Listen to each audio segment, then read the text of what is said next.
Hai adik-adik, ketemu lagi sama kakak, Kak Ririn. Kita akan bahas penalaran matematika, topiknya seputar kesebangunan pada segitiga. Yuk kita bahas. Oke dek, mari kita bahas untuk tipe soal kesebangunan dalam segitiga. Nah, ada dua tipe yang bisa kita sesuaikan dengan kebutuhan di soal ya. Untuk tipe yang pertama, segitiga yang pertama, bandingkan alas yang kecil dengan tinggi yang kecil gitu ya. Atau kalau dari sini, AK itu kan sisi tingginya segitiga yang kecil ya, segitiga AKL. AK bandingkan dengan tinggi yang besarnya. Tinggi yang segitiga besarnya siapa? AB. Ya, maka nanti kalian jumlahin untuk dapat AB, panjang AK tambah KB. Ya, sesuaikan dengan rumus yang dikasih. Untuk AK per KB ya, atau per AB sama dengan AL. AL itu sisi miring yang kecil, segitiga AKL per AC yang besarnya. Ya, kemudian sama dengan setara dengan KL per BC. Itu kalau tipe yang pertama. Kalau yang kedua, misal ada segitiga sama sisi atau sama kaki, ya. Bisa kita buat penggunaan rumusnya. AK itu kan segi yang kecil ya, segitiga yang kecil AKL, sisi yang kecil, kemudian bandingkan dengan panjang sisi keseluruhannya yang besar, berarti per AB. Sama dengan AL per AC atau setara dengan KL per BC. K33 perbandingan ini kita pakai? Tidak, jadi yang kita pakai hanya dua. Jadi tergantung di soal yang dibutuhkan seperti apa. Bisa aja kalian tutup KL-nya, maka yang kalian gunakan AK per AB sama AL per AC atau sebaliknya. Gitu ya. Oke, kita ke contoh soalnya. Diberikan ilustrasi sebagai berikut, Dek. Ya, inti dari soalnya adalah terdapat sebuah dinding. Dinding ini dinamakan dinding L. Oke, kemudian terdapat lampu di jalan tersebut ya. Lampunya dikasih titik L di sini. Kemudian ada Anggi dan ada Beni atau Bani ya. Ada Anggi dan Bani. Anggi dan Bani itu katanya jalan berdampingan atau dengan arah yang sama, katanya berjalan sepanjang garis N untuk si Bani, kalau Anggi sepanjang garisnya M ya, tapi arahnya sama.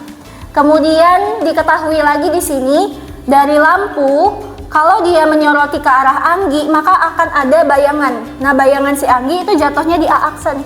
Kemudian kalau lampunya menyoroti di Bani, bayangannya jatuh di B aksen. Oke. Kalau A aksen P itu adalah jarak bayangan Anggi ke dinding atau ke titik P. Kemudian kalau B aksen itu jarak antara bayangan Bani ke titik P, gitu ya. Oke, yang ditanya di soal, yang ditanya adalah jika PQ sama dengan 4 meter.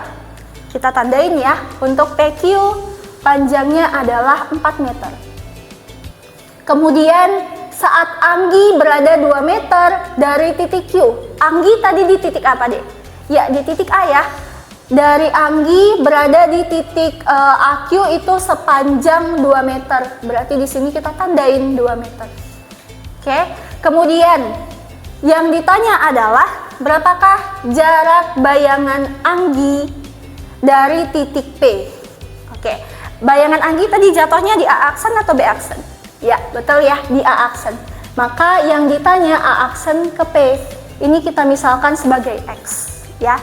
Untuk menentukan kita menggunakan segitiga bentuk pertama atau kedua, kita coba ambil partisi dari segitiga di ilustrasi. Kita coba gambar dulu untuk segitiganya, ya. Nah, kalau kakak partisi, misal di sini titiknya A aksen. Ya, sesuaikan A aksen, kemudian di sini titiknya P, lalu di sini L lampunya, kemudian Anggi titik A, kemudian di sini Q. Oke, tadi di soal diketahui nilainya ini X ya, X, kemudian di sini 4 meter. Nah, dari Q ke L, Q ke L itu artinya kita jumlahkan dari Q ke R tambahin sama R ke L. Ya, berarti 1 tambah 1 hasilnya 2. Maka di sini kita tandain 2. Nah, lalu panjang AQ itu di soal diketahui 2 meter. Berarti kita tandain 2. Oke. Kita menggunakan konsep bentuk yang satu ya. bentuk rumus yang pertama atau bentuk segitiga yang pertama. Nah, kita bandingkan dulu untuk alas yang segitiga A aksen PL dengan tingginya si A aksen PL segitiganya ya. Jadi alas per tinggi. Oke. Maka dari gambar ini kita peroleh A aksen P itu nanti bandingkan dengan AQ. Kan yang besar banding yang kecil ya. Sama dengan perbandingan tingginya. Tingginya adalah si, tadi kan kita ambil yang besarnya dulu, A aksen P, berarti tinggi yang besarnya. Tinggi yang besarnya adalah PL. Per tinggi yang kecil, segitiga yang kecil AQL, berarti tingginya adalah QL. Oke, kemudian nilainya kita masukin ya, A aksen P.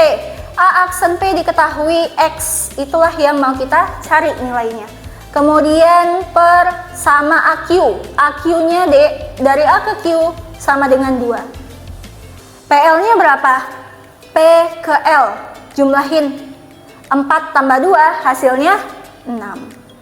Oke, ini kakak buat dulu, 4 tambah 2 per QL. Q ke L adalah 2. Nah, kemudian karena ada sama dengan di sini, kita coba kali silang ya.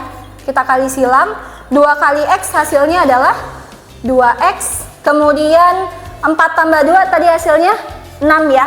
6-nya kalikan sama 2. 6 kali 2 sama dengan 12. Oke, sehingga kita peroleh nilai X yang dimaksud adalah 12 bagikan dengan 2. 12 bagi 2 hasilnya adalah 6. Maka jawabannya jarak bayangan Anggi dari titik P adalah 6 meter. Oke, itu dia pembahasan soal kita untuk hari ini. Oke adik-adik, tadi sudah kita bahas contoh soalnya. Nah, kali ini sekarang kita akan coba uji kemampuan kamu ya. Apakah kamu paham atau tidak untuk materi yang tadi? Jadi silakan kerjakan contoh soal yang ini ya. Oke, kalau misalkan sudah selesai dan sudah dapat jawabannya, jangan lupa untuk komen di video kita. Dan jangan lupa untuk like, share, dan subscribe channel YouTube Askia kita. Sampai ketemu di video selanjutnya, semoga bermanfaat.